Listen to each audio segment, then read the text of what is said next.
What's good, Joe? It's your boy Sean Peter Blunt God. Hey! And we are back with another Berserk chapter read through.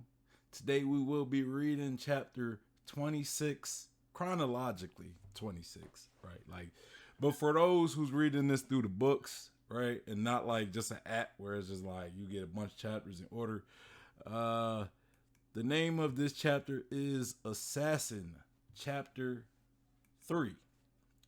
Now, before we get into the chapter, make sure you guys hit that like button. Also, subscribe, hit that bell for notifications. Comment down below your thoughts on the chapter, your thoughts on my read through, or your thoughts about Berserk in general. Just please avoid any spoilers. Also, follow me on Twitch so you can catch me live and you can engage with me in real time as I read these chapters. Follow me on Instagram, Twitter, and Facebook, and make sure you join the Discord. Come be a part of the community. We talk anime, manga, Berserk, One Piece, all that stuff. Naruto, Bleach, Chainsaw Man. I was about to say Texas Chainsaw Man. Also, we talk about other stuff like music, sports, whatever. Join the Discord. All of these will be in the description box down below. But yes, all right, so last chapter. The assassination attempt from Julius and his assassin failed because even though he did succeed in actually shooting Griffith with the arrow, the poison arrow, might I ask, it was actually blocked or shielded by the bahilit around Griffith's neck. And Griffith managed to live to see another day, which later we see Julius and his assassin talking amongst each other about this failed attempt and how it actually had the opposite results that Julius wanted, because a lot of people believe that Griffith protected the princess, that arrow was meant for the princess. So now Griffith is being held as a hero because he protected the princess from a poison arrow. And now that's going to even help facilitate Griffith's rise, right? As far as his social standing. And we also ended the chapter with Griffith and Guts talking in a library, and Griffith tells Guts he has a man he wants Guts to kill. So let's get into this next chapter.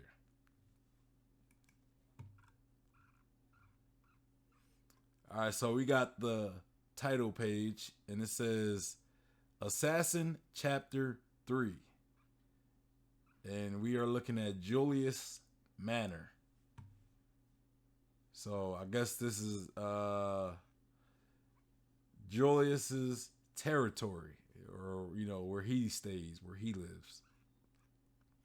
And we see a hooded man, a hooded figure in Julius Manor.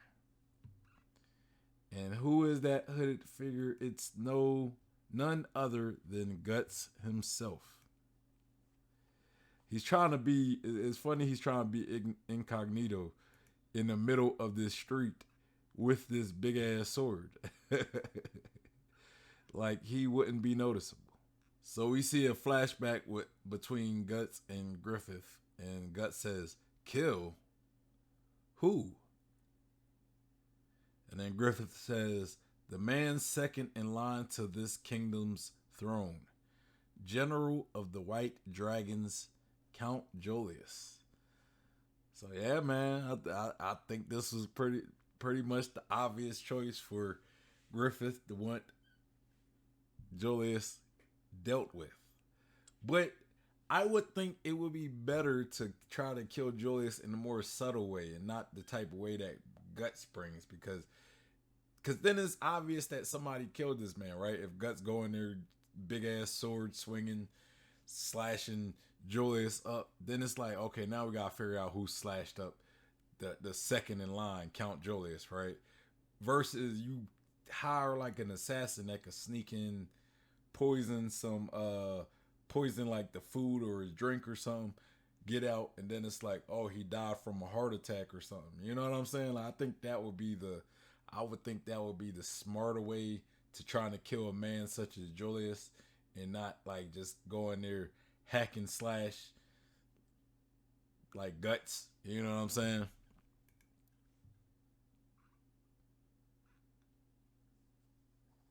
So Guts is thinking that guy, huh?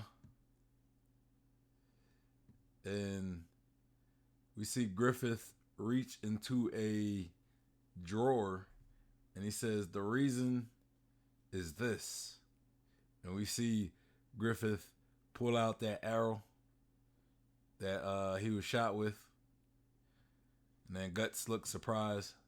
And Griffith says this arrow is coated with an extract with an extract of, with an extract of the Cabal bean. An ordinary person would never typically possess it. As poisons go, it's highly deadly. I checked with each doctor in town and only one of them handles this. Furthermore, only one person has purchased it recently. Apparently, the man said to be the best bowman among the white dragons. Wow. This guy was... Man, Griffith out here on some super detective work, on super detective duty, bro. Like, I mean, I guess back in the day, people weren't smart enough to realize that, with some detective work, stuff like this could be traced back. So maybe the guy wasn't thinking, but you would want to do a little better job of covering up your steps, right? Covering up any traces of you, especially if there's only one doctor in town that has this item and you're the only person that bought it, or it doesn't, people don't buy it often. Guy's not exactly the smartest tool in the shed, right? He's not the sharpest tool in the shed. But again, maybe people weren't as smart as Griffith back in the day. Maybe it wasn't common for people to be that smart to be able to deduce a situation such as this, like we are now, right? Where people could trace, if you get shot, you could trace where the bullet, like who shot you, right? You could find the bullet, find what gun the bullet was shot from, and you could trace the exact serial number of the gun and eventually find out who owned the gun and stuff like that, right? It's the type of detective stuff that goes on nowadays. Was detective work like that prominent back in the day where you could trace arrows and poisons and stuff? Griffith managed to do it, so I would believe that more people would be able to do it. So it kind of made me think this guy was just a little dumb, he wasn't smart as far as, covering up his steps. All right, so Griffith continues. I paid off one of the maids to investigate him. This evening, she happened to see him coming out of Count Julius' office, looking like he'd been severely berated. She wasn't able to catch any details of the conversation, but they were discussing the disturbance of the assassination attempt. I still haven't talked about this with anyone. This is an assassination. It's fundamentally different from crossing swords with an enemy in battle. It's dirty work. Failure isn't permissible at all, nor is your face being seen. It's for those reasons that I'm asking you to do this. So I like how the title of these these chapters are assassin, right? And first we start off with Count Julius assassin. Now we see Guts being an assassin. You know, I love the mirrorization almost, like the guy who tried to kill, like the guy who wanted Griffith did try to get him assassinated. Now Griffith want that guy dead, so now he's getting him assassinated, and he's explaining Griffith explaining the Guts like, okay, this what you doing? I'm asking you to do some dirty stuff right now. You know, it's not like your normal fight in the middle of battle. This is probably a little cowardly for somebody like you, but I need it done. You know, and I'm entrusting this with you. Griffith asks Guts, can I count on you? And then Guts looks, and then he says, it ain't like you. Just cut to the chase and order me to do it. Like always. Okay, so Gus like, bruh, just give me the orders, man. Give me the orders and I'll do it. You know, you ain't gotta ask me. Just order me to do it, and I got you. So then we cut to seeing Guts on top of like a roof. Talk about Batman. Look, Guts out here looking like Batman, jumping from roof to roof. It's like if you combine Griffith and Guts, you got Batman right there. Griffith, his deductive skill, and then you got Guts, his broodiness, and then him jumping from roof to roof. So we see Guts on top of this roof, looking down at two people sword fighting, and then he hides behind a chimney, and then we see the two people sword fighting. It's Julius and what looks to be a kid, probably a son or daughter or whatever. I'm not too sure, but they're obviously sword training. Julius says, "Huh." And then we see Guts on top of roof thinking, Julius, lucky me. And then he looks and we see it looked a bit like a girl, possibly. Like a young girl who's sword fighting with Julius. Not too sure. Guts is thinking, who's that kid? And then we see Griffith, or we see, I called him Griffith. We see Julius clash with the kid, and then the kid gets thrown to the ground. And then the kid is on the ground, like panting. And then Julius grabs the kid by the hair and picks him up and says, stand. What's the meaning of this? You call yourself a son of royalty? Okay, so that looks to be like that is Julius's son. So it's a boy. Yeah, it's a boy. Julius says, now stand up, stop resting. Your enemy won't wait for you in battle.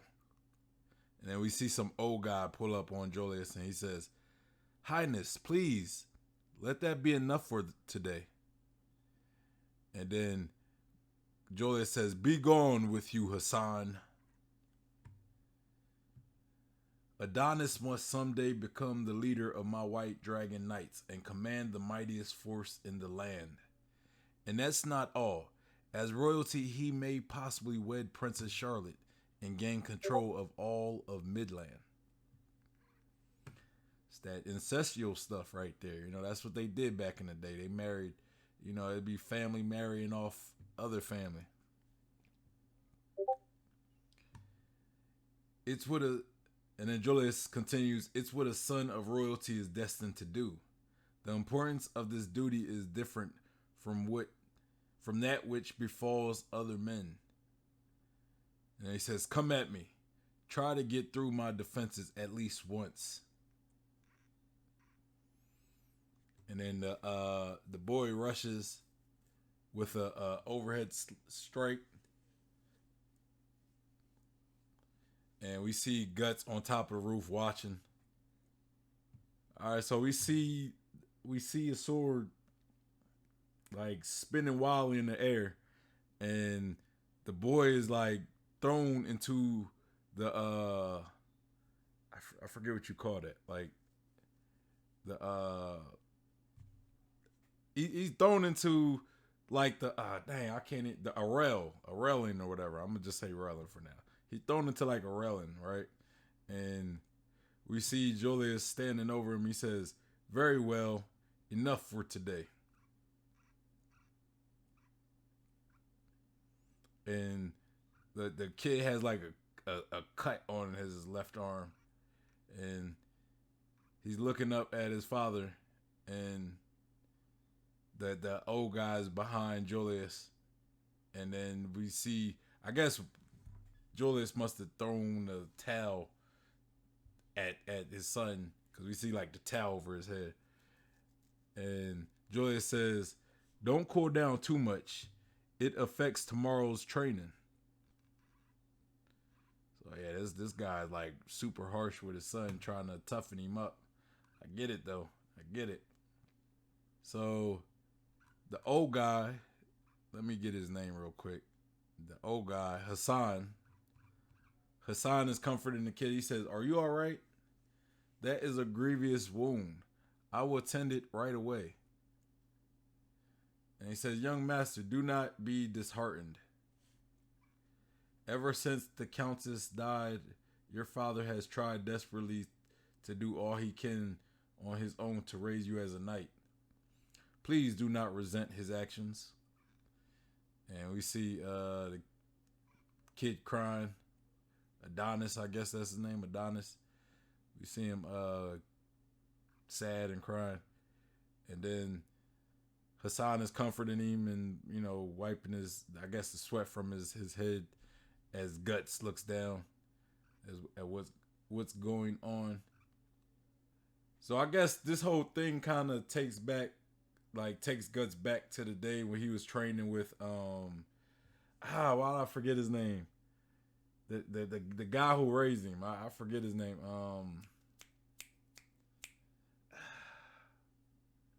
What's his name, man? What's his name? The old guy, not Donovan.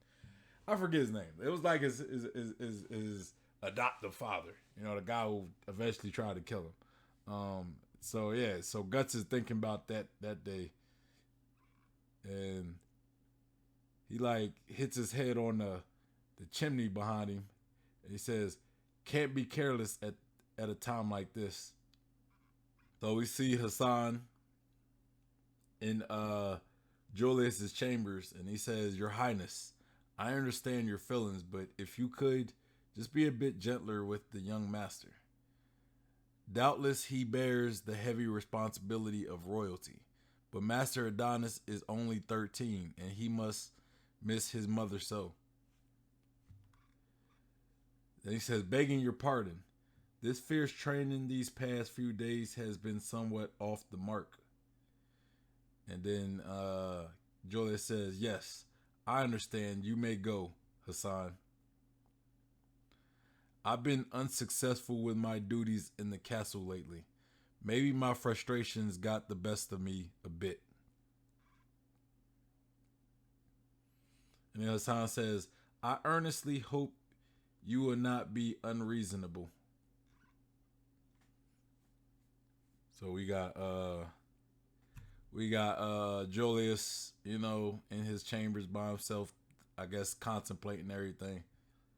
So yeah, we see Julius thinking about Griffith. Like he sees Griffith's face in the fire.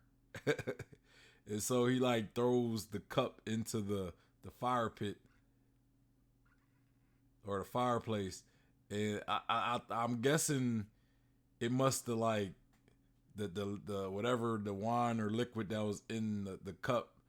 I'm guessing it must have put out the fire a little bit, or I don't know if it fully put it out, but it put it out. And then Julius just looks in disgust, and then we see like candles blowing, like the wind blowing the candles, and Julius looks up and he notices a window open. And he says, "The wind." So he's looking in fear, and you just see like a cloaked figure coming through the darkness, and it gets clearer and clearer, and then we see like it much more clearly his guts and his robe, and we see guts is kind of like faded out, but you can see his right eye clearly. Julius says, "And an intruder," and he goes in for the sword that the armored knight is. And it's like a knight statue, like it's holding the sword, and he goes in for that sword, and then Guts is just slowly walking towards him, and Julius manages to get the sword, and as he gets the sword, we see Guts clutching his sword, and Guts manages to slice Julius right down the right down from shoulder to like the side to his right, from his like left shoulder to his like right side. He like slashes him.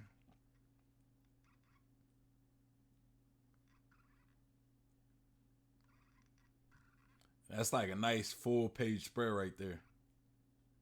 So Guts is standing there, and Julius is looking in pain, and he like manages to grab a hold of Guts's cloak, and he says, I know you.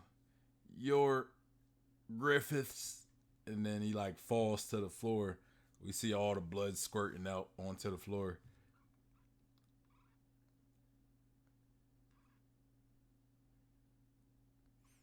Next page. So he like falls all the way down, still grabbing at the cloak until eventually he releases it, and you see blood everywhere.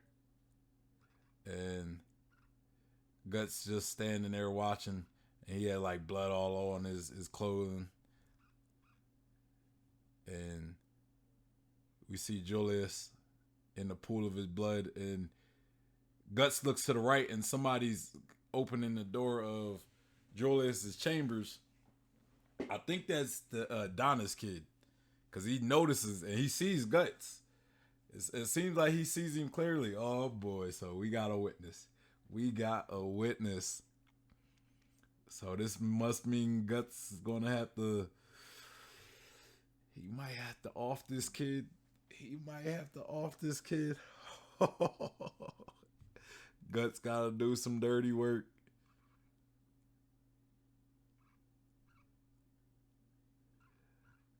Next page. So the kid says, "And intruder." And Guts doesn't even hesitate. And he just goes right at the kid. And he says, "I've been seen." And we just see this sword impels this kid. Like he pretty much impels him into the hallway. Oh boy. Dirty work right here, man. It's that dirty work. Guts impels the kid. So yeah, Guts looks at the kid, and I guess he like Guts didn't notice. Guts wasn't like, he didn't like take the time to look. He just acted. He said, "Oh, somebody caught me," and then he just went right for the attack. And now he's noticing that this is a young kid. I just did this to a young boy. Man, poor kid, man. Poor kid. Gut. I don't think Guts wanted to kill this kid, but he was.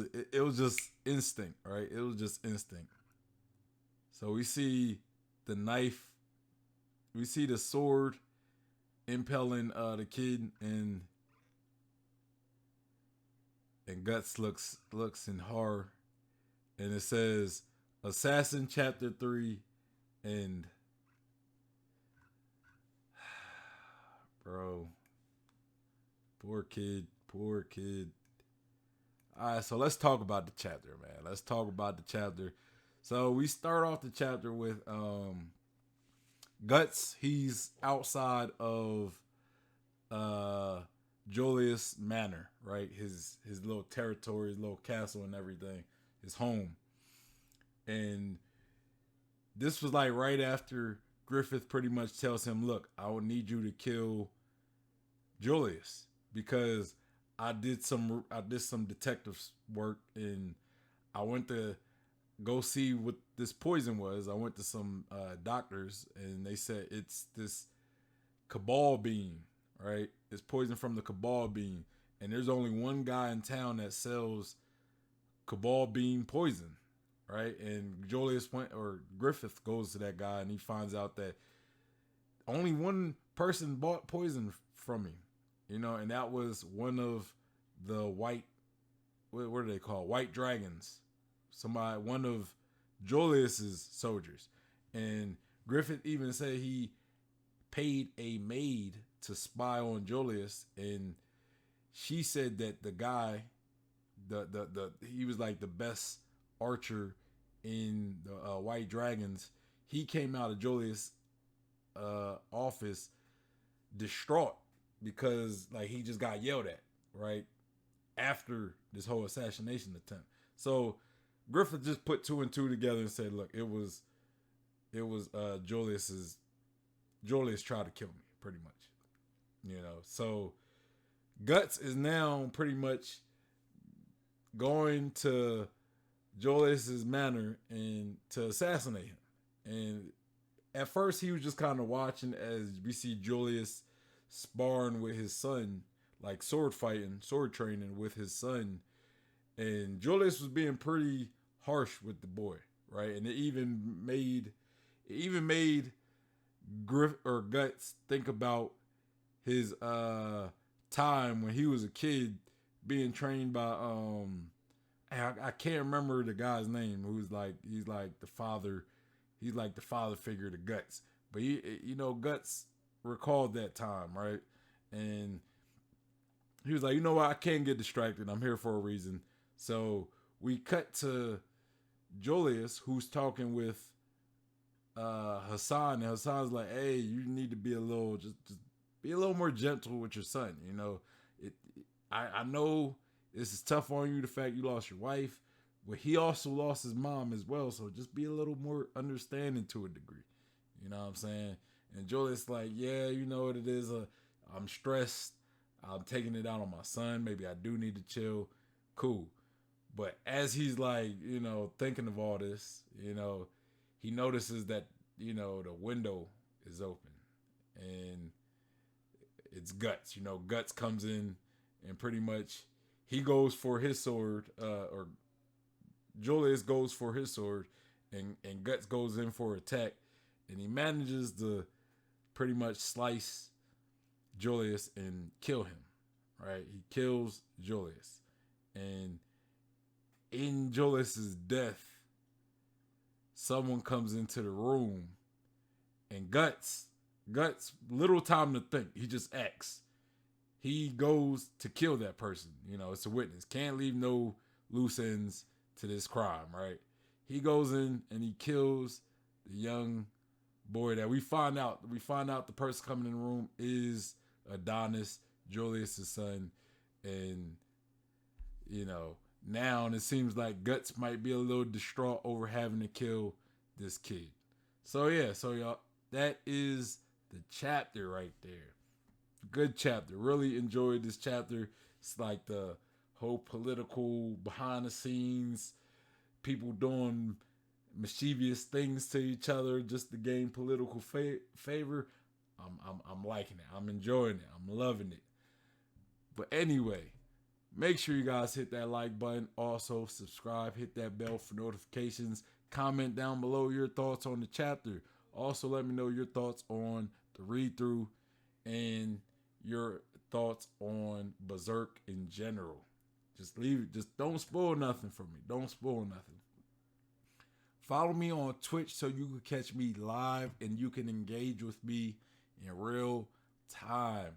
Also, follow me on Instagram, Twitter, and Facebook. And make sure you join the Discord. Come be a part of the community. It's where we talk Berserk, we talk One Piece, we talk all other anime, all other manga, we talk music, sports, whatever. Make sure you join the Discord.